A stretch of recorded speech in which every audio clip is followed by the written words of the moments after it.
Y'all, I was muted. All right, so if you didn't hear that, let me just start over, okay? Because I was muted. So give me a sec here to get situated, y'all. Okay. All right, we got everything in the building. We ready to go. It is Saturday, and you know we gotta get creative with it, y'all. All right, we have one. I want to see everybody coming in. It is live. We are coming in live. All right, you guys. All right, y'all. It is Saturday. Where are these people at? All right, y'all. Happy Saturday. We are all set up here and we are all ready to go because I've been waiting all week, all month for today's day because it has been so hectic trying to put together the Show Her the Money show. And then, and it's a first big event that we're doing hosted in Sacramento on September 14th. And it is a lot, right? So if you guys know, if you're in the event planning space, if you are, doing a bunch of events, then you know what I'm talking about. It's a lot of work. So I am so happy to be back here doing what I love, teaching this class and educating small businesses and you guys on, best steps and best practices on how to access capital, the best resources to access capital, and, the next steps, right? The best strategies and what to do. So that's exactly what this group is about today, you guys. We're talking about, small businesses and they're growing at a crazy astronomical number, right? Hey, Ben, what's up? How are you? So let's get into it. So all of these businesses are starting and they're failing at a crazy number, okay? Like literally 80% of businesses are failing due to lack of cash. And that's because they're making the same mistakes, guys, over and over and over again. So that's why I'm here on Saturday as business capital expert, founder, entrepreneur, author, mom of two, myself. So I'm going to share with you some of the real secrets, right? Some of the mistakes that I've made, that some of our clients have made, so that you guys don't have to do the same thing. So I appreciate you being here. I know it is Saturday, but let's get into this because I've helped many businesses with getting funded. Okay. I myself have gotten funded. I've failed at getting funded as well. And then I've created my own funding and educational platform here, DFX. So I've been in the alternative finance space since 2019, underwritten hundreds of applications. And that's the whole point of why we're doing this, right? We want to help your business grow. So today, let's talk about how to get a loan to even start a business, because I know that many people out there are thinking, I can't even get a loan, right? Like, how am I supposed to get a business loan when, I don't have cash flow? Or, maybe you've heard that because you don't have any cash flow yet, that that's not even an option for you, right? Or maybe that you've heard, well, you have challenge credit, so it's not, don't even bother, right? And I'm here to tell you today that that is just not true, okay? I want to teach you the strategies on how you can get this loan and some of the things that you can do with it. And also, so you can start off without having to use your social security number and without your PG. So we are going to talk about 3 ways that you can get into borrowing without your social. And then the number 1 secret that you have to do to get approved within 24 hours. Okay. So I will throw that in there if you guys just hang in here with me. I promise I won't keep you here too long because I know it's Labor Day weekend and we got shit to do, right? So, all right, now let's talk about some of the benefits of being in business before we even tap into any of that stuff, right? One of the things that I love about being in business is this flexibility, right? You want to get a loan to start your business, yes, but I can literally tell you there are other factors to this beforehand, right? Thoughts of why you're even doing this, right? Why did you even start your business? Okay. Having my own business literally changed my life, man. It literally, entrepreneurship came in, changed my life. One day, one of these Zooms will break it down and we'll go into it. But when I was working for other people as well, working in a W-2 job, I was really limited by how much time I could spend with my kids, limited by, this, because like this is what I really wanted to commit to. So having to work that 8 hours and then come home and do this and all of that and take care of children, it's very limited, right? Especially when you have a dream, you have a goal that you're working towards. And then you have to go and you have to ask them for days off and you got to ask for permission to get out. It's just a lot of stuff. So it's really great to have your own business and create that flexibility for yourself, right? And then you can also pick what days you work. So you can work, if you want to work 5, 6 days a week, you can, right? If you want to work on a Saturday, you can. If you don't have to. I know people that are working literally 6 months of the year and then they take off the other 6 months. I was just talking to somebody who's going to go to Bali. And just Bali and Costa Rica. They're going to go live in Bali and Costa Rica and work from there. So that is what happens when you have your own business. You can create that flexibility, right?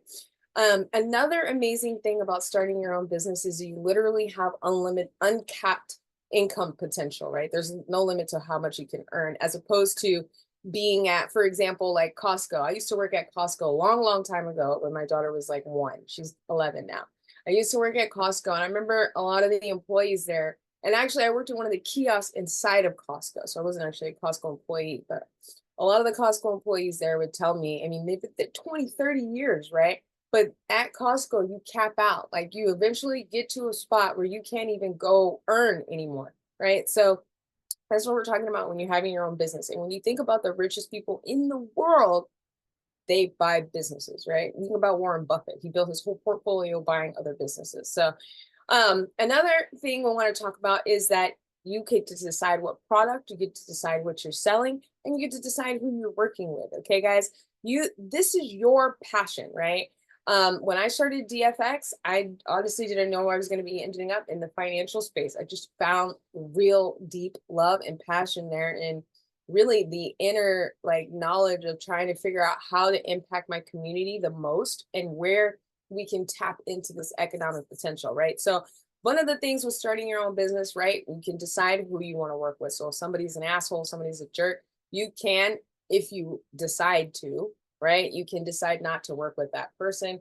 But it's all up to you. You should always be knowing how to, work with different types of personalities, right? But you can also set boundaries, right, of what you're willing to accept as well. So, guys, couple of things I wanted to tap into that just to make sure we're getting into the mindset of why we're here and one of the benefits of many benefits of having our own business. So, let's get into why a lot of businesses, we're talking about how to get a loan, but before we even get there, we have to start with some of the mistakes that have been made and that we can learn from, right? So I think the number one reason why a lot of businesses are failing is because of this lack of business credit. Guys, business credit was literally designed for businesses. That's why it's called business credit. It's separate from your personal, right? So it is a way for your business to be able to get capital, to get credit cards, to get lines of credit, and everything that comes from funding. And all businesses can get this. Many just don't know about it or don't know how to do it, or they think that they have it when they actually don't have true business credit, right? It's not actually reflecting on their credit, on their business credit report. So what happens with most entrepreneurs when we're starting, and I did this myself, is we usually end up using our own personal funds, personal credit card, personal loans, all kinds of things, savings from our bank, savings, right, to try to offset the costs, right? You don't have to do that anymore, guys. Literally, banks are willing to lend to you. That's the thing. That's the biggest misconception. A lot of people think that, banks don't want to lend to certain demographics. And yes, there were systemic barriers in place, but guys, that's just not true. Okay, banks are businesses too, and they actually now they want to lend to you. You just have to make sure that we qualify, right? And we have the steps put in place to get there. So the entire banking system, here's a tip or a little side note here. The entire banking system was literally designed for entrepreneurship. Okay. And when I learned about this, it literally, I'm telling you, it's like stepping out of the matrix. Okay. The entire entrepreneurship or banking system was designed for entrepreneurs. Okay. This is a capitalist economy, you guys. All right. So get in there and learn the strategies that are being used and how this can help you. Okay, so you don't have to borrow in your social anymore. You don't got to use your personal credit anymore. Now there are strategies that you can use. And if you need help with this, obviously, Ben, you've already been reaching out and you're already in the group. So that is excellent. And then we'll tap into some of the next stages of what your next steps will be as well. But waiting until one of the biggest mistakes that I see entrepreneurs make, honestly, is waiting too. So if you wait to the last minute to get money, then that is a huge, huge, huge mistake.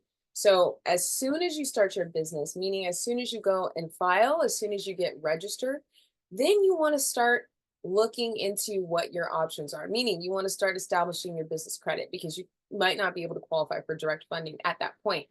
But also, one thing to keep in mind is while you're separating these expenses, right? You have a separate profile, you have separate bureaus, you get your Experian for your Experian business, your Equifax business, and then you're going to go to Dun and Bradstreet. Okay. And I'm going to pull up all of these sites later. We'll go through them all and I'll show you exactly where to go. But when you get after you have those things, you get your EIN, you get your DUNS number, all of this helps you build up that credit profile that's separate, right? When you when a lot of people question, why am I even going to establish business credit, right? Think about it like this. You want to be thinking about your business on a macro scale, right?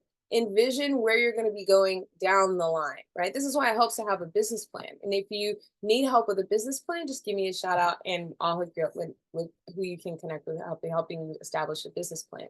But this is really helpful so that it gives you an idea of where you're going, right? Because you can actually start off with accessing things like inventory, supplies, offsetting your fleet, your gas, all kinds of stuff. You can do Facebook ads, you can hire people, all kinds of stuff um, when you are seeking funding, right? So one of the things that you have to remember though is when you're talking with a banker, when you're talking with a lender, when you're talking with an investor, and you have to be very specific about what it is the funds that you're going to be used for. This is crucial, guys. So when I say you can use it for like Facebook ads and hiring and marketing, right? I'm telling you that so that when you get on the phone, because eventually you're going to have your final conversation where you do your final interview right before the funds are dispersed, right? When you get on the phone, they're going to ask you, what are your plans? Even though we've already discussed it, we've already went through it. It's just a final walkthrough, right? And I'm emphasizing this because this literally just happened this week to one of my clients. When you get on the phone and you specify, hey, okay, so what are you going to do with this business? If you say something like, I'm going to take a break, I don't really know yet, I'm not sure, I don't really have a plan for it, it will take all of those pre-approvals and all of that work that you did up to that point immediately dead. They will back out because if it looks like you don't know, and it sounds like you don't know what you're going to be doing with this funding. And what happens when we don't know what we don't have a plan for money when we get it, right? Typically it gets spent and it doesn't get used in ways that are actually going to return a profit. So guys, keep that in mind. It is so, so, so important that, you're using this money for, good, purposes that are actually going to generate revenue, right? There is a difference between that good debt and that bad debt. Good debt actually works for you. It's going to help you get customers. It's going to help you generate revenue. It's going to help you grow. It's going to bring people to you. And bad debt is actually just a liability, just sits there. You're going shopping, you're not doing anything with it. So there is a difference, or you can't afford it, right? So, guys, think about some of these things because when you can, even if the bank says no initially, there's still stuff that you need to do, right? You have to get your flyers. You have to get, maybe you have an event coming up or something like that. These are ideas that I'm giving you guys that you can utilize the money for, and then also what you want to be thinking about when they're talking about your use of funds, right? How can you grow this business? Every bank and every credit issuer is thinking about it in terms like, okay, how are they looking to grow the business?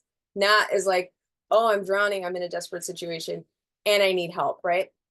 You can also, a couple of other ideas that you can do for the funding is we talked about Facebook ads, but you could do technology.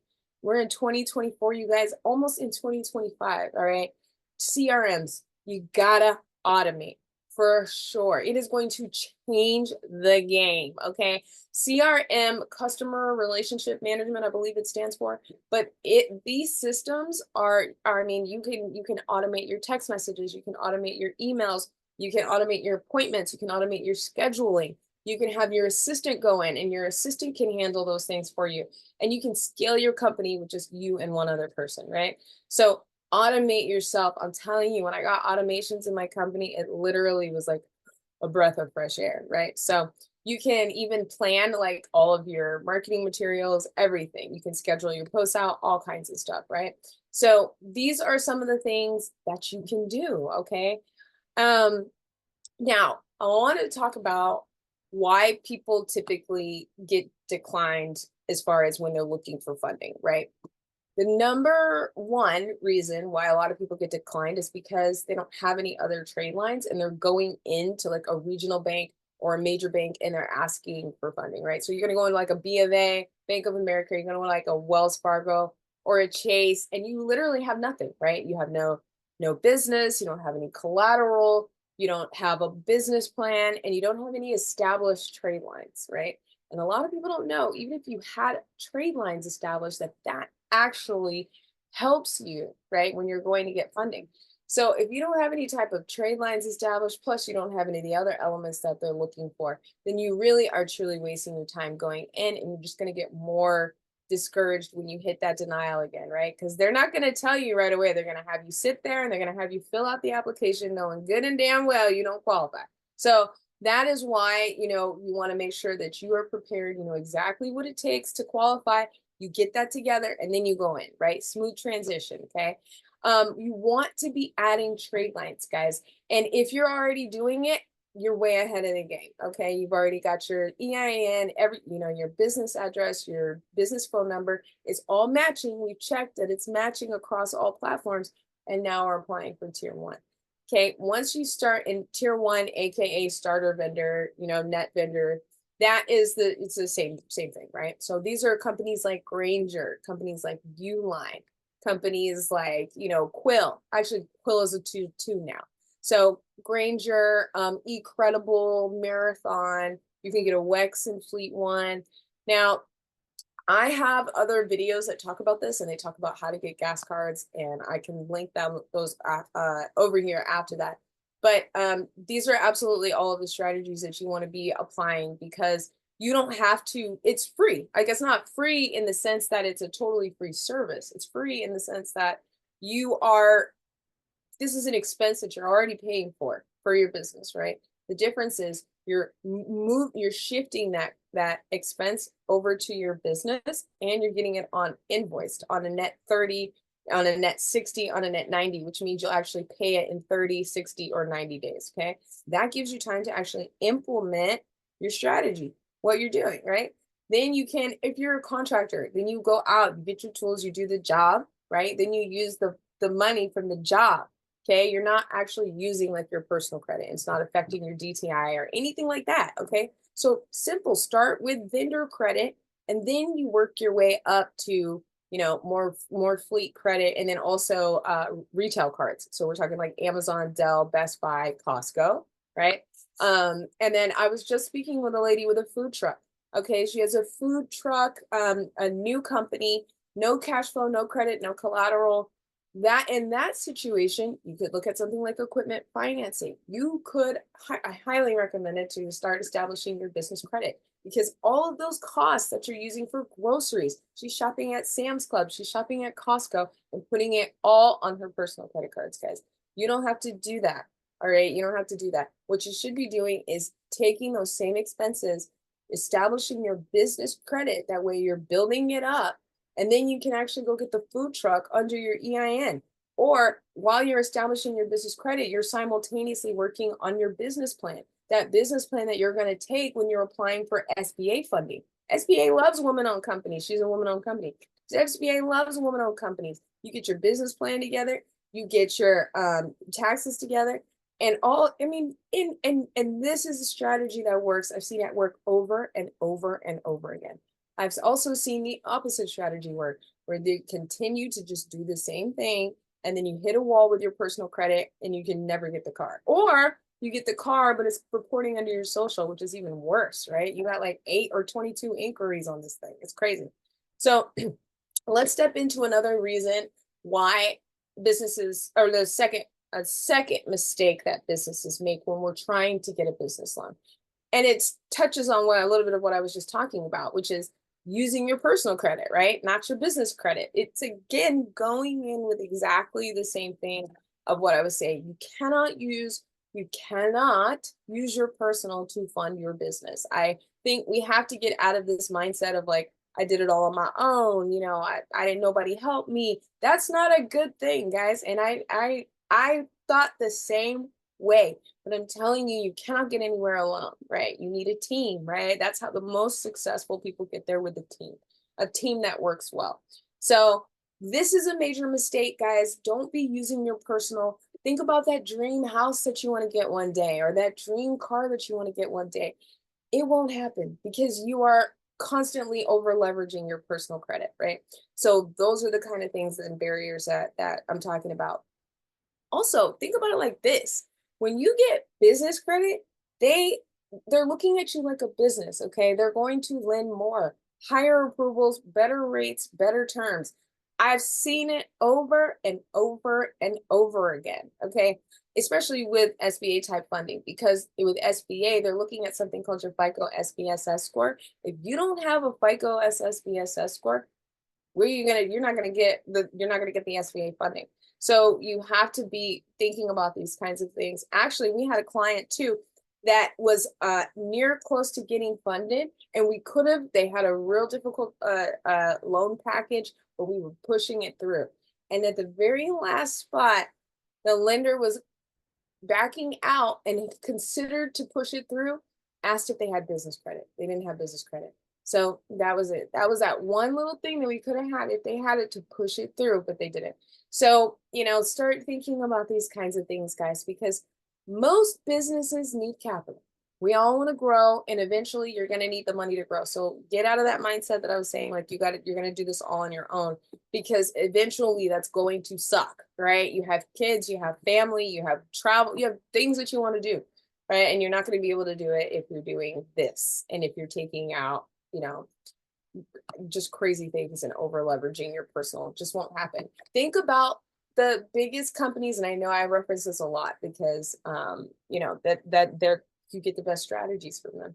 But the best publicly traded companies, the biggest publicly traded companies in the world, they're always raising money, right? On the stock exchange, they're always raising capital, always. And then I'm even when I'm going to like investors and investor meetings and pitch competitions and accelerators, we're constantly talking about raising capital, how to raise capital, how to tell an investor that they're going to get their return on investment, right? All of these different strategies, but every company, even banks, even CDFIs, even family offices, they're all raising capital. Okay, this is a capitalistic economy.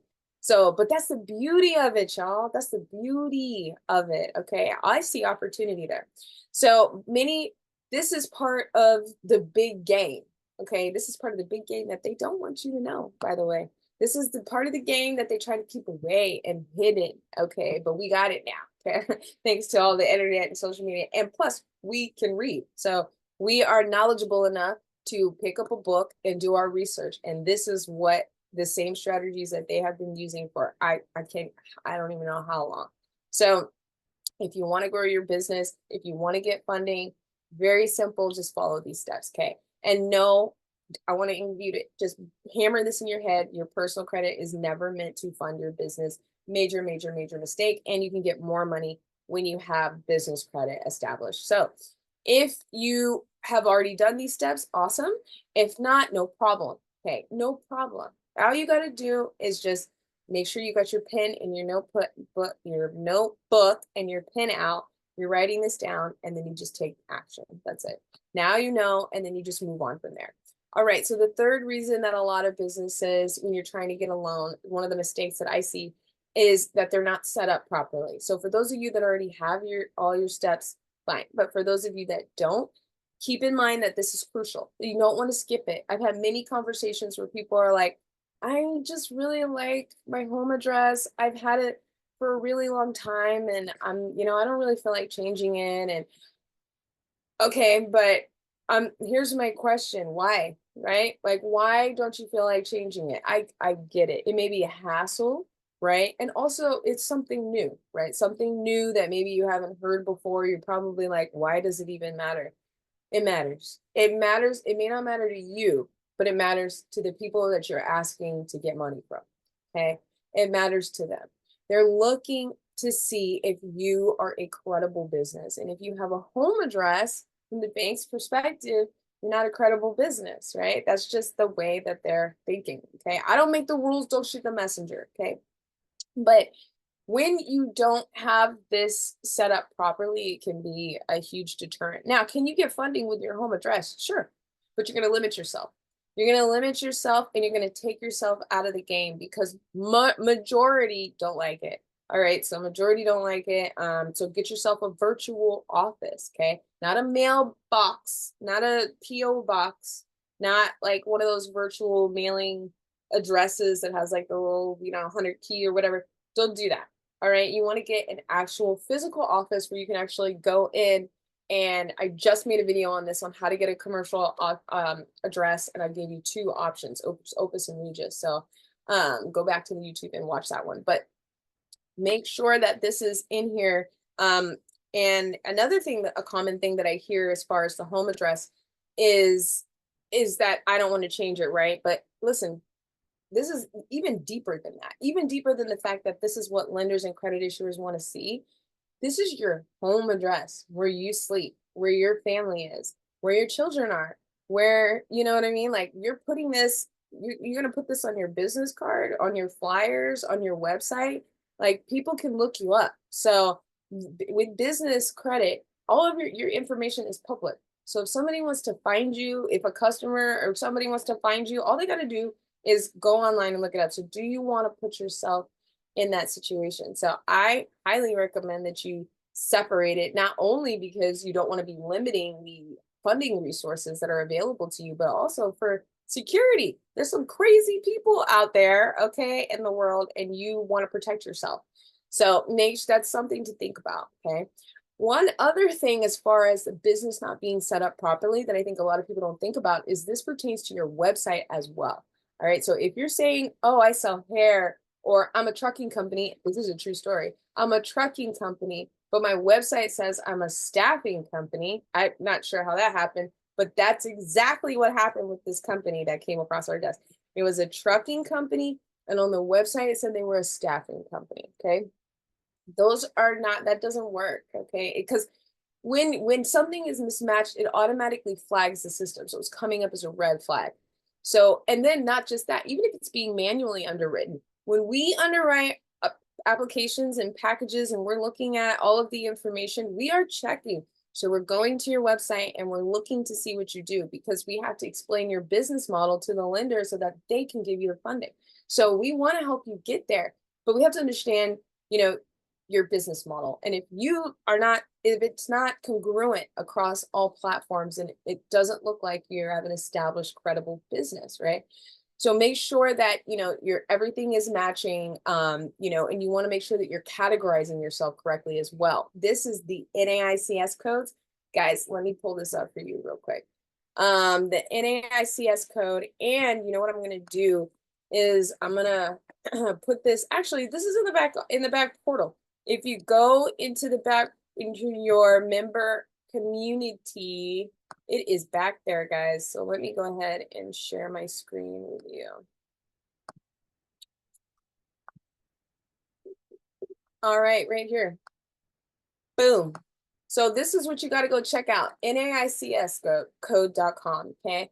You want to look on here and put your business and see if your business is in a high-risk industry. So for example, if you are in transportation, right? You don't want to put like, Jesse's trucking company, right? You might put like Jesse's quick service or something like that, but you want to put trucking or transportation in the actual terminology for your company name.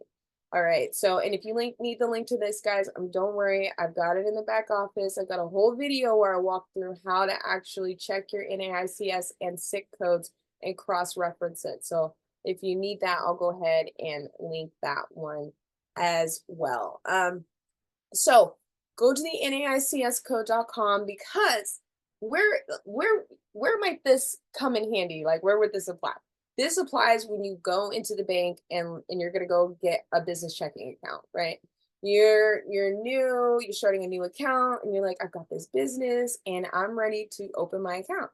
They're going to ask you a ton of questions, right? Why do they do that? Well, they're trying to figure out what industry you're in. If you don't tell them, they will pick it for you, okay? So make sure you do this first, okay? Even when you're filling out your and my tip is to have an Excel spreadsheet. Have an Excel spreadsheet with your NAICS code, with your EIN, with your IRS number, and with your DUNS number and your business address. Keep it all there in one spot, okay, so that you have it every time and you just have to reference it. But yes, set your business up correctly by getting your NAICS code, your SIC code, okay? And if you haven't heard of that, don't worry, it's okay. But we delve into that and I'll make sure I'll link that to you. But it's really, really helpful to go in there and look. There's also another template that I'm going to have that has a whole list of what the high risk NAICS codes are that they've already identified. So that should help you as well. You can cross-reference and see if your industry falls in that high risk code and then go look it up in the NAICS. So I'll show you how to do all that. But guys, also while you're here and being a member, make sure that you're sending me and letting me know the reasons why you've been declined in the past so we can tap into that and see if we can help you with that. But we are here to help you with if you have been declined. Don't worry if you've been declined. I was declined and I got approved. So it's okay. You can work through these strategies. They do work. They've worked over and over and over again. So once you get your EIN, then you go to the irs.gov site and then you move on from there. You go to the DUNS number, get your DUNS number. So your DUNS is like your business's social, right? This is what you're going to use to start establishing business credit trade lines, those trade lines that we talked about, Quilt, Granger, Uline, okay? Start borrowing without your social. So also really quick, guys, we have a show coming up September 14th in Sacramento called Show Her the Money that talks about business funding, okay? We're bringing investors, women, diverse businesses. If you are in Sacramento, if you are a business and an entrepreneur and you are curious about one day exiting, one day scaling your company to 6 figures, maybe one day seeking investment, learning how to pitch, learning how to raise capital, connecting with other founders, other funders, other community organizations and resources. This is literally an event like no other. Sacramento has not seen anything like it. So if you are in Sacramento, then make sure you come out. You don't miss your tickets, and it's going to be on the 14th. So let's get back into this, guys, because we're halfway there. All right, so your business, we're talking about some of the mistakes, right? We're getting our business loan, right? But before that, touching on some of the steps or mistakes that were made that you can overcome, okay? So we talked about the business not matching. Now, maybe you set your stuff up correctly. Maybe you did set it up. You have everything matching. You have your business address, all of those 7 pillars, right? Everything is set up, website, phone number, all of that. But let's say something is not matching, okay? Now, I've seen this a lot. For example, we had a client that had a couple letters misspelled on the Secretary of State, and then it was misspelled on the bank account. So if things are not matching on the bank account, if they're not matching on your Secretary of State, if it's not matching, when you go out, if you've gone out and you filled out any type of business application and you put your wife on there, or if you put, your cousin on there, I've seen that too, and, all kinds of stuff, then, then that's what it's going to reflect. So take all of those applications and lay them down, right? If you could print them all out, lay them side by side, right? And then over here, you've got, I don't know, reindeer trucking. So you've got reindeer trucking over here on your Secretary of State site, but then you've got reindeer trucking LLC, and you might not think that matters, right? But it matters. It has to match perfectly, okay? And then another example with your business bank account. I had a client who had a partner. His partner, they separated, and they dropped one word from the name of the business. It's called A to B Trucking. And we changed it to AB Trucking.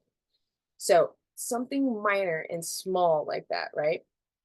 Updated it with his Secretary of State, called the IRS, updated it there, but didn't update it with the bank. So when he came in and he was applying, it was literally like he had to open a whole new bank account. So you guys be aware of all of these things. Make sure everything is matching across the board so that, you just have that smooth transition, right? We can do this. You can do this, okay? You are not alone and we are stronger together, okay, guys? So, we talked about why most businesses fail. And now let's get into the good stuff, okay? How you can get a loan to start your business, okay? We talked about setting up your entity, those pillars, getting your business credit, why that helps you. But how are you going to get the loan? Okay, we touched on what to say when you're on the phone, right? You don't want to say, I'm going to go on vacation. I don't really know what I'm going to do. I don't know, right? And honestly, if you're in that mindset where you're thinking it, then it's probably not the right time. Okay, that might be an ugly truth to face, but it's probably best that you don't go get funded, right? If you don't know what you're going to do. So, how do you do this? Okay, remember I said that the US government or I said banks were designed for businesses because this is a capitalistic country. Y'all, it is. Okay. Think about, a lot of people think like, oh, money is bad, the rich are bad and tax the rich and blah blah. Guys, what? Aren't we trying to get to that level? So why are you saying do all this kind of crazy stuff, right?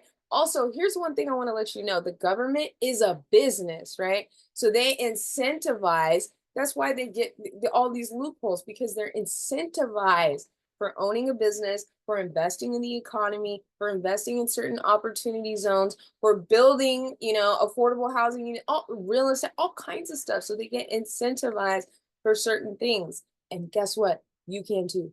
So you can do the exact same thing, all right? And you can become exactly one of those people, right? So, guys, why am I telling you this? Because I believe in you and I believe in your business and I believe you can do it. And it's also very exciting, right? So I highly encourage you to take advantage of the benefits that the US government has provided to you. Okay. This is America. People complain about America, but we forget that there's a lot of good stuff here. Okay. We've had some pretty crappy years, but overall, this is a pretty cool place to be. I mean, it's literally the land of opportunity. You can make yourself become a millionaire, on your own.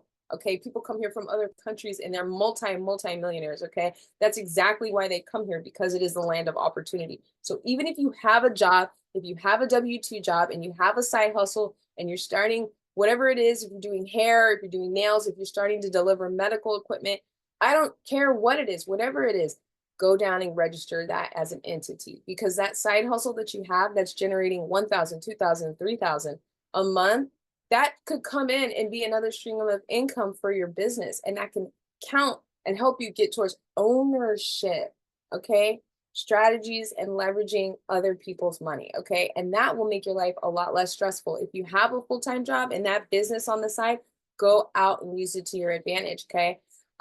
Especially because my mother, she worked for the government, and if you remember, when they were doing what was that, the furloughs, right, where they couldn't even go into work, right? So guys, think about this stuff. Think about having that other stream of income. If you want to partner with us and refer other businesses to us, that's another stream of income as well. Any client that you refer to us that gets funded, you make a commission off of that, a revenue share off of that, a pretty aggressive one too, I might add. So go out there and create these entities. Use these strategies for building business credit, for getting 0% access funding over and over again. You only got to learn it one time. You're learning it one time, and then you keep perfecting the strategy, and then you just use it over and over and over again with any type of business or endeavor or investment, that opportunity that you're going to be looking for. So let's go back to what to do with the money and what you can say, right? So just this week we had a client and they came to us, attorney, law firm, husband and wife, and they were looking for funding. And initially they're looking for funding and they were saying that it was to, well, we're looking for funding to grow the business, right? But upon deeper dive, it sounds like they're looking for funding to get a reimbursement on the loan that they took out on their house, right? So that's a red flag.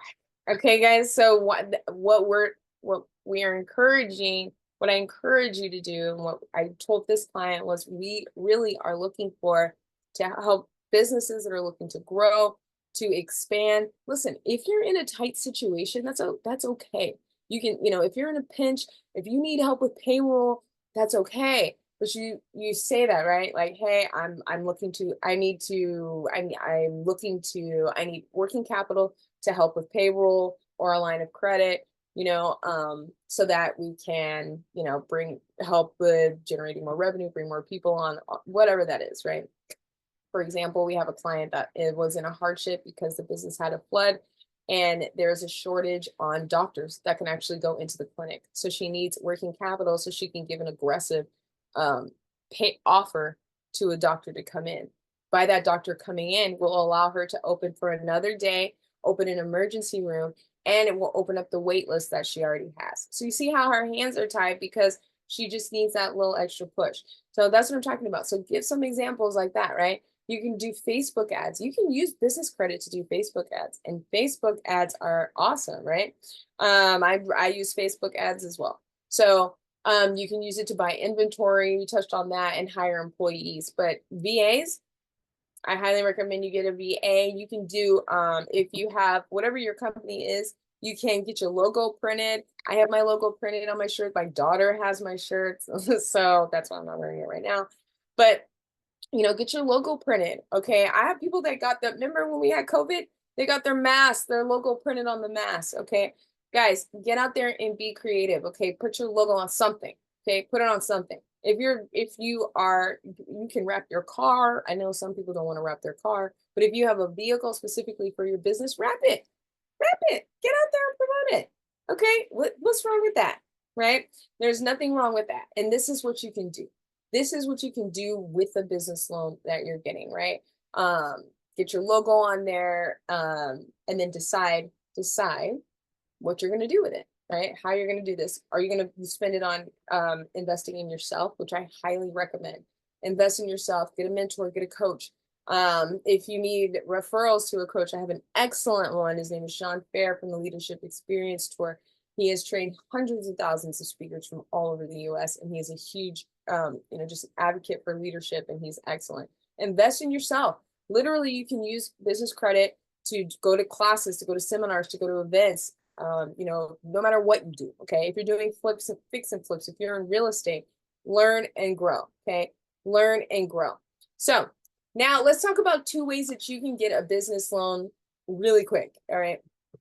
We touched on the first one a little bit, which was open a business checking account. I want to go back to this one because, guys, you can get a business loan within 3 months after you open a business bank account, okay? Don't wait. And if you change your business name, go back to your bank account that same day, your bank, and update your account information because you don't want to put that off, right? Because basically it's like you're starting over. So not always, but it basically is like you're starting over, okay? So guys, open that business bank account because it is going to be so helpful for you. Now, I got to say something to all my retail people out there that are using Zelle, that are using Cash App, that are using Venmo. I use Zelle, I use Cash App, and I use Venmo. But that's not the end point. Y'all need to I need you depositing. Okay. I can't tell you, I've had applications come across my desk where they are generating income. Okay. They are doing well, but it's not going anywhere. It's sitting in the account or it's going into their personal bank account. So it just breaks my heart when I see that because I'm like, man, we could have totally helped you here. But so make sure that you really, if you are getting Zelle, if you are doing Cash App, and if you're doing any of those apps, that you are depositing into your business bank account. Tip, bonus, do not, before you deposit into your business bank account, don't pay anything. Don't pay anything. Do not get that money and then be like, oh, I'm going to go pay my rent. I'm going to go do this and then put what's left over in your business bank account. Don't even think about doing that. I don't want you to even think about it because it drastically reduces your cash flow. And we're looking at your cash flow when we're looking at your bank statements. So make sure that, whatever cash you're getting, you're depositing it. Okay. And be aware of that. All right. Because if you do this right, and you can literally go into certain banks, right? Not your regional bank, not like Bank of America or, Chase or Wells Fargo, but you can go into like PNC Bank, Key Bank, and you can open a business checking account, and they'll offer you like $25,000-$50,000 if you set up correctly. But if you go to like a Bank of America, if you go to a Chase, they're going to look at your credit as well. So make sure that everything, and time in business. So make sure, those are just some of the things that you want to be aware of before you go in there and start applying. Okay. So get that business bank account, because it's really going to put you in an awesome position to be able to get funding. All right. Here is the second thing that you want to do: merchant processing. All right, guys, merchant processing, and this is a huge one too. So merchant processing, Square, PayPal, QuickBooks, right? Now, but QuickBooks you have to pay for, but you can set up for free with PayPal and Square. So with these, and Stripe. So with these organizations, you want to be, what are they? What's a merchant processor? Well, it's how you can accept credit cards, right? So you are able to take these transactions, and then it reflects. And they like to see if you're taking merchant credit, credit cards. And you can easily set it up, guys. We live in a global society. You should have it. You should have it set up either way, right? Even if you, like I said, even if you are a vendor that goes out to like festivals or farmers market, get the thing and set it up, okay? And even if you're, just doing lashes or beauty or something like that, don't just use the Zelle and Cash App, because it won't do anything for you. Deposit it into a PayPal or one of those organizations. And why am I saying PayPal? Because, well, they do certain things like working capital solutions, okay? Meaning that once you show consistent activity and revenue, they will offer you funding as well. They have working capital loans that they offer to entrepreneurs on their platform. And if they have a referral program as well. So if you refer enough people over, they will waive the fees. So those fees, so basically you're not paying to get your, it's pretty cool, all right, to have those fees waived. All right, you guys, so keep that in mind, because by owning real estate, by owning a business, by taking these strategies and implementing them, by owning assets, right? You, within 3 to 5 years, you have your LLC, you have your entity. If you have proven your business model, you can literally exit your company. You can sell your company. You've heard about the Great Wealth Transfer, right? If you haven't heard about the Great Wealth Transfer, go check it out. Go look it up. Check out like Cody Sanchez, Grant Cardone. They're all talking about this Great Wealth Transfer, right? A lot of businesses or baby boomers are actually retiring from a lot of the businesses that they own. And about 11 businesses a year go for sale. And you know how many of those 11 businesses actually sell? One. Okay, only one. So there's a ton of businesses out there that are ready to be sold. You can sell your business. You can even have an investor come in and invest in your business. You can join an accelerator program, accelerator program or accelerator boot camp, and they will work with you to help you establish, really clarify your business model, show you how to raise capital, show you how to pitch to investors in your industry. Doesn't matter if you're in automotive, construction, HVAC. I've seen an HVAC company exit for like 50 million, y'all. Okay. A solar company that exited for 150 million. Listen, you can do this. Okay. All you got to do is get the strategies. You can do this. I know you can. So either way, get this merchant processing account, make sure that, it's being utilized.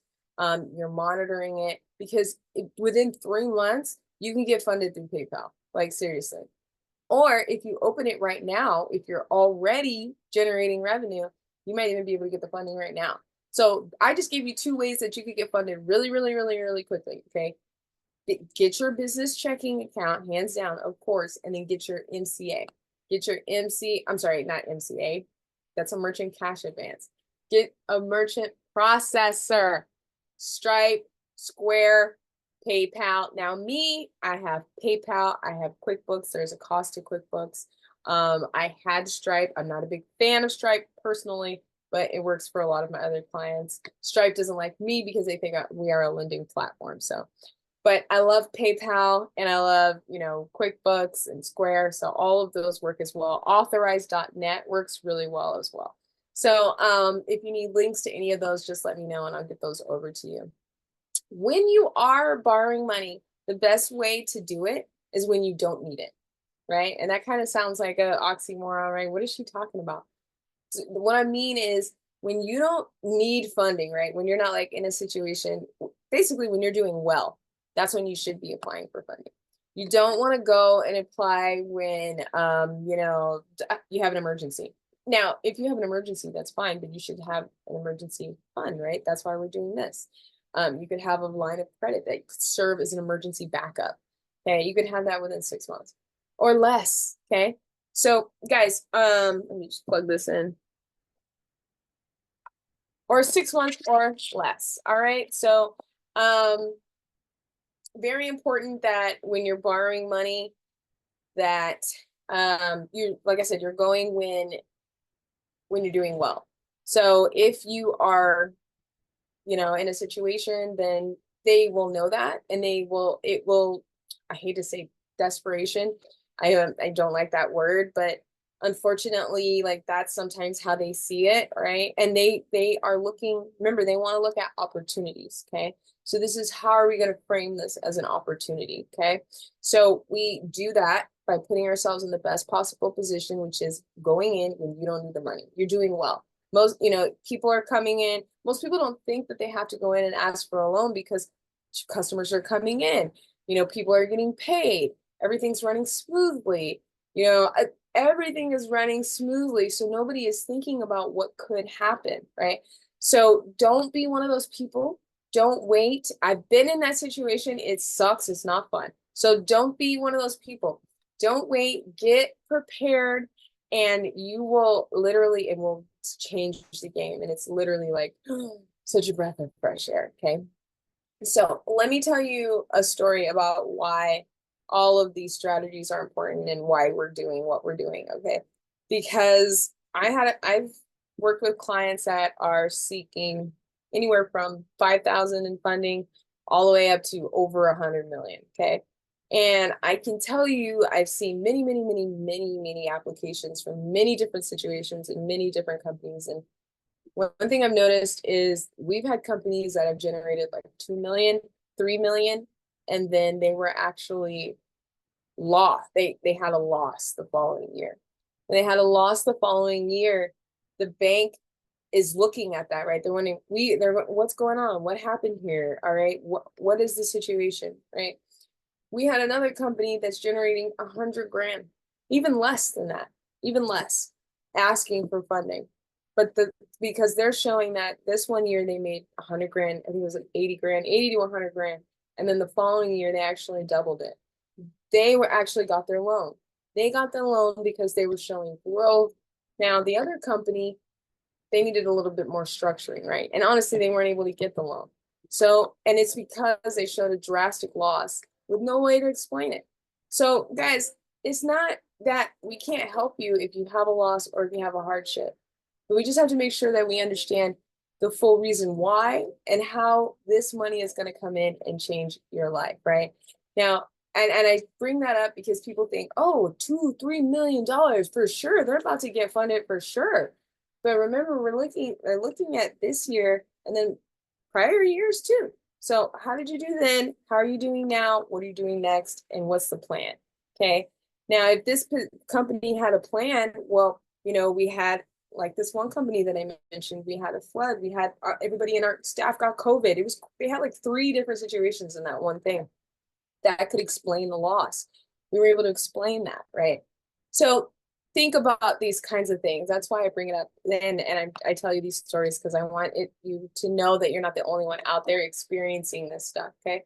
So one other thing to make sure that you can ensure this process goes smoothly is just file your taxes, right? File your taxes. Even if you don't think that it's gonna have any type of impact, even if you did a whole bunch of deductions, it doesn't matter. All right, just file your taxes. Make sure you get them done. Now we typically, when you're looking for funding, if you're looking for like 150,000 or less, we can look at bank statements. We can look at 6 months of bank statements and generally go from there. And that's typically what a lot of online lenders will do. And I'll tell you a little secret here, guys. When you're applying for, an online loan, a lot of places like Lending Club or National Business Capital or other places like that, that are, they are good organizations. I'm not dogging them at all. I'm just telling you a secret here. The reason why a lot of those companies will only ask for 3 months of bank statements, 6 months of bank statements, is because they're also very limited in the type of funding options that they're going to provide you. Even though they say we have over 80 lenders on our platform, which they probably do, they're all pretty much the same, right? But what they're doing is they're doing a revenue-based financing option, right? So they're looking at, if we only need your 3 months of business bank statements, we're only looking at your revenue, your cash flow, right? So if you don't meet that cash flow requirement, then you're out, and they don't even really help you with getting to the next stage or what you can do next, right? So I want to be fully transparent with you guys. And if you're in a situation like that, we offer different and alternative sources of capital that will be able to look at that loan in a different way. However, if you don't have your tax returns, then we can't help you, right? So these are the types of things that are good to just have as a backup. Have your tax returns. And even when I talk with clients and they're like, oh, well, I did a whole bunch of deductions and blah, blah, blah. Listen, I'm not a tax advisor, okay? I'm not a tax advisor. I highly encourage you to get a tax advisor, attorney, CPA, highly advised, okay? But I can tell you from an underwriting perspective and from when I look at our most successful cases, our closed dealings and the ones that we weren't able to get funded, having your financials in order is essential. So, you may think, well, I'm a smaller business. I don't really need a profit and loss. I don't really need these things.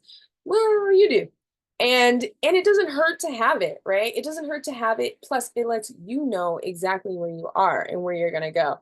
Now, you don't have to be a genius to put together a profit and loss. Just get QuickBooks, okay? Get QuickBooks and start there.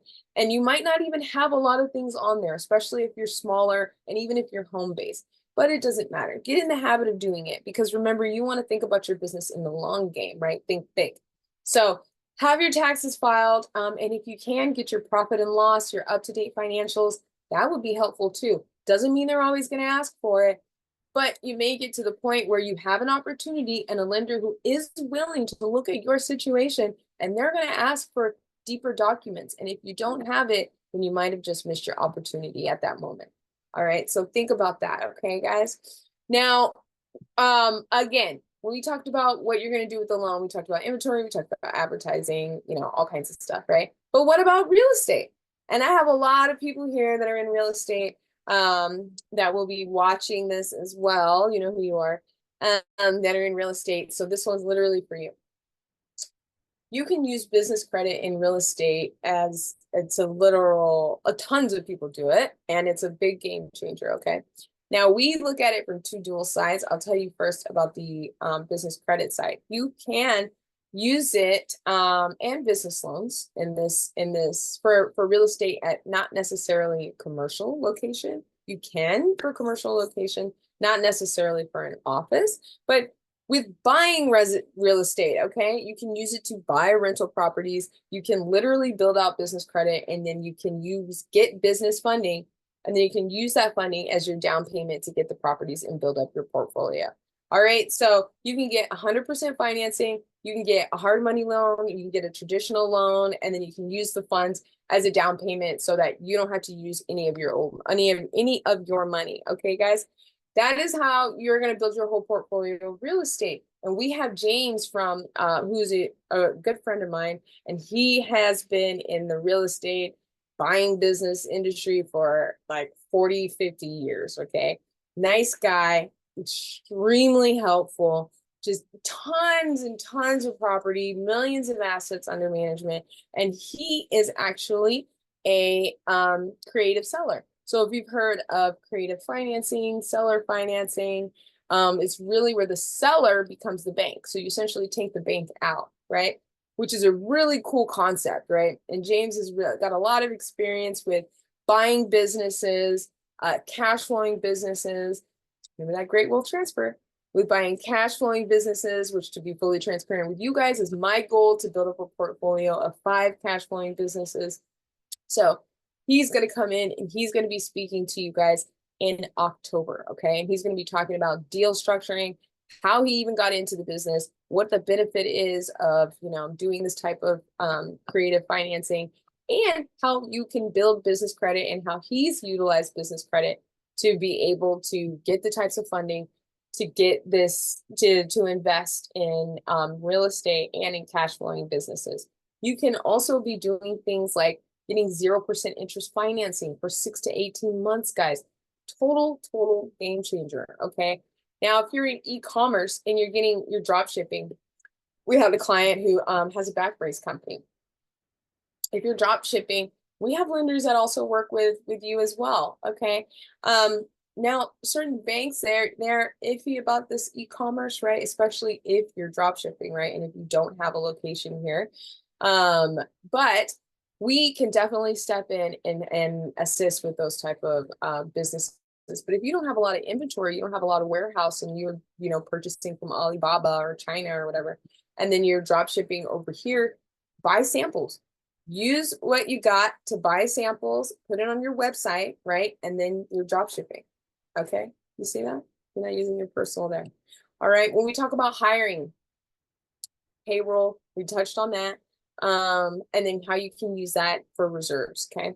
Now, what I highly recommend you do when you do get funded, once you've crossed that bridge and you've gotten the funding that you need, I highly recommend you set aside a portion of it.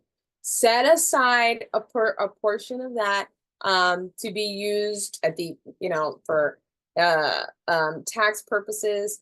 And then also keep some, because if you do have some in your bank account, it looks good to the lender, right? It looks good that you haven't used it all, and that it's a nice reserve in there for you.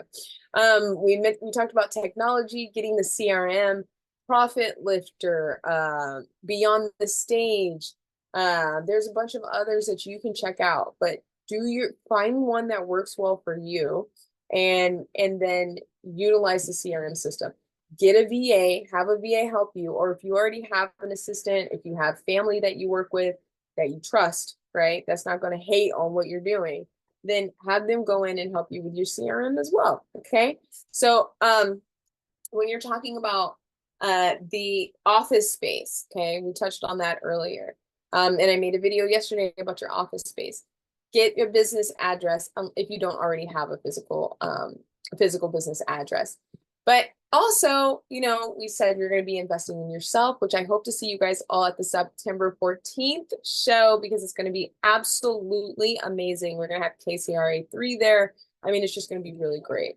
And there's going to be 20 women in business showcasing all of the amazing products and services that they do. So guys, we talked about the money. Okay, we talked about the money.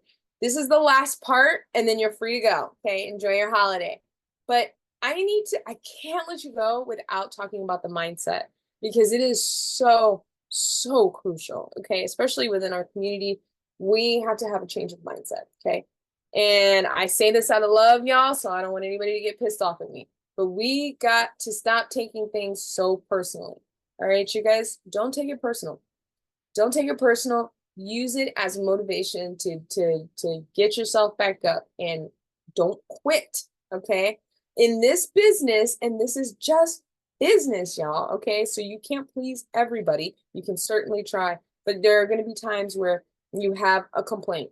There are going to be times where you have a complaint, or you have an unsatisfied customer, or somebody left a review. It is not the end of the world. Don't let it take over, all right? Don't let that one thing ruin all of the hard work that you work for. Don't wallow in it. Don't sit there and be like, oh no, they left me a review. Oh my God. Don't do that, okay? Because you're only hurting yourself at that point. I fully believe what we put out in the universe, we get back. So if you're putting out all that negativity in the universe, you're blocking all your blessings, okay? So what you think about is, and I'm referencing large companies here again, okay? Walmart, right? Think about Walmart. If they spent all the time thinking about every single person that walked out of there stealing something, right? Stealing or complained that the stuff didn't work, or, returned everything, then they would be, then all of that would be for naught, right? So if they focused on all of that stuff, then they would not be, they don't focus on that, right? They focus on their cashiers. They focus on what's coming in. So be positive. Don't take it personal. I gave you a lot of reasons why the bank actually does want to lend to you. So they're not saying no because it's you. There's something about it that just is not ready yet. So let's tackle those, what it is, and then move on from there. Okay, guys?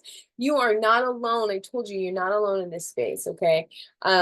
Many entrepreneurs, what is your, reason for becoming an entrepreneur, right? Some are becoming an entrepreneur because they want to get out of that 9 to 5, like we talked about, or maybe they had a bad experience with their boss or with their former job, or they've just decided that they want something more and they're ready to build. They want to create legacy. They want to create impact. They don't want to work for anybody else, right? Or listen to somebody else's authority and have full control over their life and be the master of their own destiny, right? If that's you, then awesome, right? That's amazing. And I'm right there with you guys. Um, I'm right there with you. I literally quit my job so that I could, build my dream. And it's the best decision I've ever made.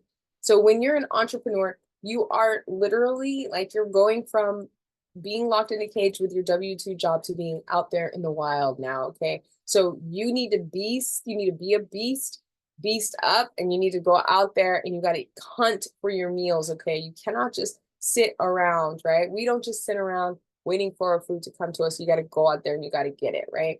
So you get out there, you keep hunting, and you don't let any of that negativity get to you. I have seen so many entrepreneurs that just let it take over and then they just stop. Like they just stop. And and you don't have to, okay? You don't have to. That negativity though can take a toll if you're not, connecting with like-minded groups, and if you're not building up your mental resilience and your emotional resilience. Do this through things like affirmations. You're doing it by coming into groups like this, by watching content like this, like by reading, do what you need to do, meditate, do whatever you got to do to keep you in your space. For me, I love learning about, the economy. I love watching, my mentors. I love learning, right? That makes me feel like I'm growing and I'm in that space. So don't take anything personal. I could tell you I have heard it all, okay? I have heard it all, okay? You could not, any name that you could think of to call me, I have been called. So you don't ever let that stuff affect you. It doesn't affect me because I know it's not who I am and I don't really care. So it don't let that stuff get to you. You have to keep moving, but also it is a skill that you have to learn. It is not something that you can fake the funk on. You should really put the time in learning and actually investing in your mindset. Okay. Look up like Tony Robbins. Tony Robbins is excellent for helping with your emotional mindset and emotional intelligence and things like that. But it helps you with being like during hard times, okay, I'm going to push through this. Okay, I'm going to fight harder. I'm not going to give up. Feel that moment, right? If you're feeling a little bit stressed out, but then also let it go. Okay. So that you can move forward. And that's just a big mistake that I see in a lot of entrepreneurs. Here's another one. And this one, y'all, let me know if this one gets you, but this one got me at first. So low prices. Okay. You don't have to lowball your prices to compete with somebody else. Okay. So that's why you have a business plan and a business model so that you know your valuation, your value, your worth. Okay. The fun thing about being an entrepreneur, like we said earlier, is you're not working for somebody else. You're working for yourself, but you're a lion, you're a hunter. Okay. So you got to set the standard. Okay. You're not just going to be eating some rotten dead carcasses out there, right? You want some nice, juicy, quick, fast meat, right? So, and by I mean quick, fast, I mean because the animal, they like it when they run. So, no, you do not want to be competing with low prices. No, ma'am, no, sir. Don't do it. Okay. There's nothing wrong with giving out free content and free information. But when it comes to your product, your price, your time, don't worry. You can charge whatever service that you deem is worth your time and your value. Okay. You get to decide. You get to decide what that is. There are literally lawyers who charge $100 an hour, and there are lawyers who charge $10,000 an hour, $10,000 an hour. But I ask you, what's the difference between them? Like, it's literally like an Ivy League education. Okay. What's the difference, right? Or experience. Maybe it's experience, right? So you would pay more if somebody has more experience, right? So it just depends on what you value yourself as. Like I know hairstylists that charge $150 for a haircut, and I know other hairstylists that charge $2,000 for a haircut, like a weave, right? So guys, it depends, right? And I can tell you, you can see the difference, by the way, between, what you're paying for. So, and I know you ladies know what I'm talking about. You can see the difference between a really nice weave and like a TikTok weave, right? So you guys want to be like, you know what I'm talking about. So you don't have to lowball yourself. You don't have to lowball your price. Your time is valuable. If you're in real estate and you're driving clients around all day and you're out there and you're putting yourself out there and you're going to meetings and you're going to that, you're doing all this stuff. If somebody is taking your time and you got to drive them around and you got to do all these tours and you got to do this stuff, that's your time. So what is your rate? Okay. You don't have to lower that. You don't need to race to the bottom, you guys. We're going to the top. Okay. We're not racing to the bottom. We're going to the top. We're thinking big. We're big thinkers. We're big dreamers here. If you need help with your confidence, no shame. Okay. Go in front of the mirror and stand there and, tell yourself that go in front of the mirror, stand there and tell yourself that you deserve this, okay? Because trying to lowball your prices is only lowballing your value and you're just racing yourself to the bottom. Get in that mirror and be like, I'm confident, this is me, I am worth this, and that's fine. So you can charge, think about that, all right? I know coaches that are charging $100 for their coaching programs, and then I know other coaches that are charging 10, 20,000. One of my coaches who's on my list literally charges $100,000 for his coaching program. It's going to be a while before I get in that one. But I'm telling you, right? So what's the difference between his coaching program and then the other coaching program that only charges $100, right? So this is your business. This is your company. You set the tone. You set the value of what you're worth, okay? You don't, like I said, you don't have to compete to lowball yourself, okay? The reason why a lot of businesses go out of businesses is actually because they're setting their price too low or giving away too much free stuff. Okay. Now, I referenced Walmart earlier because, I like talking about larger companies and corporations. We can learn a lot from them. But Walmart, what they did is actually kind of crazy. And if you recall, I remember when Walmart was coming out, it was like a huge thing. And actually, I was living in a small town, and I remember Walmart was coming to that town, and everybody was like up in arms. Oh my God, Walmart is coming to the town. Because what happened during that time, every time a Walmart came to a new city or a new community, well, they decimated every other small and pop like store that was around, right? They lowballed their prices to undercut a lot of those businesses. And that was part of their business model. And then what happened when those businesses were gone? They raised the price. Okay. So you don't do that. Okay. You don't have to do that. You don't follow that business model. You are a small business owner, and you should be setting a price that is of high quality, that reflects high quality, high price type of business. Okay. Not think Louis Vuitton, think Christian Dior, think Chanel, where you have your time and your effort is limited, right? You can't give all of your time away to everybody. Okay, you guys, as much as we want to, and I'm that like that too, as much as we want to, and we want to help every single person. We have kids, we have life, we have maybe school, we have other jobs, we have partners that want to spend time with us. We want to we have other stuff to do. So make sure that is really a part of our own self-care, right? So you don't want to be one of those people that's overworking yourself too much. I just had a conversation with a guy that told me he works 16 hours a day, 8 hours of those being overtime. So he's not even working 16 hours on something that is truly going to be his. He's working 16 hours. He said he doesn't even get any sleep. He doesn't even eat, working at a warehouse that has no air conditioning, right? So guys, and that's fine, if you want to do that, but if you don't have to, then you don't have to, right? So think about these things, okay? Now here's the very last thing that can offset when we're having our business, and it's being unfocused. This is another problem that I see with entrepreneurs, that again, that I'm coaching and that I'm mentoring. And one of the ways that I've seen success and that I continue to grow, because I'm continuing to grow as well, right? But my mentors, who are very successful, other partners that I work with, other investors and businesses and multi-million dollar, companies and people that I know are very, very focused. Okay. They are incredibly focused. They do things like chunking. Their schedule is so rich, like it's insane how focused they are. They know exactly where they're going. They know exactly what their plan is. Does the plan change? Sometimes. Does it alter? Yes. Do you have to adapt? Yeah. But the end game, they know exactly what that is. Okay. And they know what their mission is. They know what their purpose is. They know what their why is. They know exactly why they're doing this, so that on those days when that clock goes off and it's telling you to get your ass out of bed and you're so tired, you don't want to do it, something inside then propels them to jump up because they have identified and clearly know what that is and they are committed to it. So ask yourself, is that you, right? Have you taken the time to really clarify your why, your reason for starting your company and for doing what you do every single day, right? And have you clarified your mission and your purpose, what you're hoping to get out of this? Are you looking to build generational wealth for your family?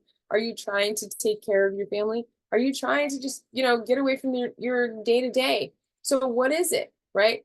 Find out what that is and stick with it. Okay. Stay focused or stay curious. What Amanda Sanders from the fourth grade curate cohort like told me, stay away from the word focus, use curate. And I really like that word curate. Curate, right? So curate this space, okay? Because you cannot be successful jumping from thing to thing. So what's that one thing that you really want to like make your own, become an expert on? That is what you need to do, okay? You can have many different skills, but they should all really lead back to your true one thing that you are focused on, that you are super passionate about, right? You cannot find success in any business if you are switching from side to side to side, if you're switching lanes, if you're starting over. You have to have this like obsession, you guys, and this unrelenting focus, okay? You have to do that. And with that, that's it, y'all. So make sure you schedule your one-on-one. Make sure you schedule your one-on-one and that you are getting your assessment, your free finance assessment, and figuring out currently what your options are, what you qualify for. And if you are not yet qualified, figuring out what your next steps are to get there. Make sure you're coming into the group, okay? Click that link so that you don't miss when we have James coming on in October to talk about seller financing, especially if you're in real estate. I have met many types of investors, millionaires, multimillionaires, just sat in some of the really biggest. I mean, I've been very fortunate, right? As a chick, if you would have known me 10 years ago, you'd have been like, what? So I've been very fortunate to be where I am. I'm very excited to see where things are going to go, especially with this platform and you guys being here as well and taking charge of your own life. One thing I can say about them and what I've learned the most is they are extremely hell bent on curating their skills, what it is that they do, right? They're very passionate about what they do. It's not work for them. They like it. All right. So guys, I'm going to close out here. If you need that one-on-one mentorship, that deeper mentorship, make sure you're coming into the business credit program. You're joining. You get 24/7 access to your proprietary software where you can get in there and you can see what you qualify for right now and what the next steps are to get you there if you're not yet qualified. Guys, get in there and you can see tier 1 vendors. You can see the tier 2 vendors. You can see your business lines of credit, asset-based lending, whatever it is that you qualify for. But even more than that, we go over the strategies, the tips, the tricks, the resources, the knowledge to help you get to where you want to be. You can do this on your own. It's going to take a few years, or you can do it with us and you can come into the program and we can shorten that time for you, to 6 months. So it's all a matter of how quickly you want to move and how willing you are to take charge and invest in yourself, right? But before I get out of here, I want you to know this. I want you to know that you are enough. And I want you to know that you can start your business. It doesn't matter your race, it doesn't matter your gender, it doesn't matter your sexuality, right? It doesn't matter if you have money, it doesn't matter if you come from money, all right? It doesn't matter if you don't even know what to do. It doesn't matter if you went to college, it doesn't matter if you didn't go to college, it doesn't matter if you don't have your high school diploma. Lots and lots of entrepreneurs and millionaires have become that way and they don't have college degrees, okay? Others do. So it doesn't matter, all right? And I don't care. All I care about is that you have the tools and the strategies and that you are willing to execute. Because if you're willing to execute and do what you need to do to get there, then there's no limit to what you can do, right? It only requires that you have the belief in yourself and the belief in your abilities and the belief that you can do this, okay? Doesn't matter. I believe in you, but it doesn't matter. I could say that till I'm blue in the face, but it doesn't, none of that matters if you don't believe in you. So don't let anybody tell you that you can't be rich and that you can't have the life that you want, okay? Don't listen to that. Don't let anybody tell you that your idea is stupid and you're wasting your time and you should stop. Why? Don't listen to that. Don't ever listen to anybody that isn't doing what you want to do, okay? First of all. Don't ever take advice from anybody that hasn't stepped out of their comfort zone and done something different. Okay. So make sure that you are staying positive. Make sure you are staying courageous. Okay. Opportunity comes to those who are ready. And that's exactly what you're doing. Okay. So I encourage you to stay connected, follow, subscribe, come into the group, engage, ask questions in the platform, utilize the platform. Okay. Our back office, I want to see you guys using it. All right. So make sure you're asking questions. And then we'll have a leaderboard up there for the people that get funded as well. All right. But I look at my comments and I look at my emails and I read and even my conversations that I have with other people, with other clients. And if they have something, negative to say, or, the haters come out, y'all don't argue with them. All right, you don't have to argue with anybody. You don't have to argue with anybody. You don't have to prove anything. If your spouse doesn't support you, then that is what it is, okay? But you don't ever stop, okay? And if you do, then remember that will only lead to resentment. So unless it's something that you want to do. So make sure that you know that you can get around people that want the same things and that are going to encourage you and that are going to support you. And that's exactly what we do here. And we want don't think that you have to accept people putting you down, okay?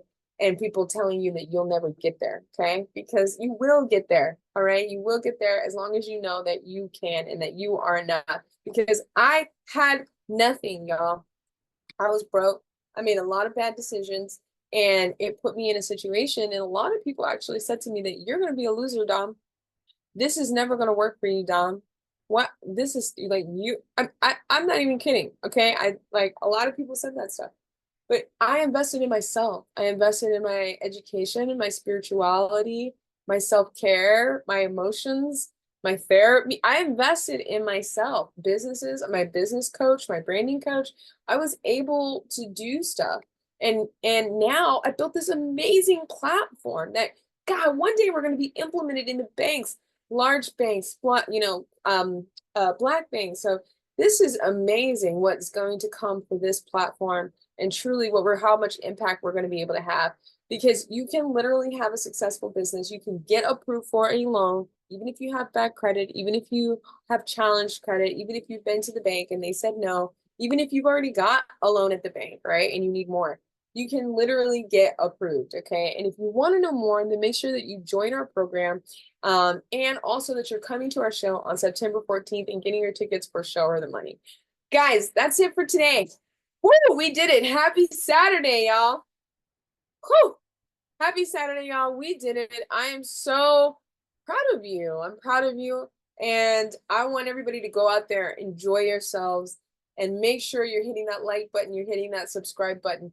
And go ahead and leave some questions, some comments, so that we can make sure that we help you get funded. Thanks, guys.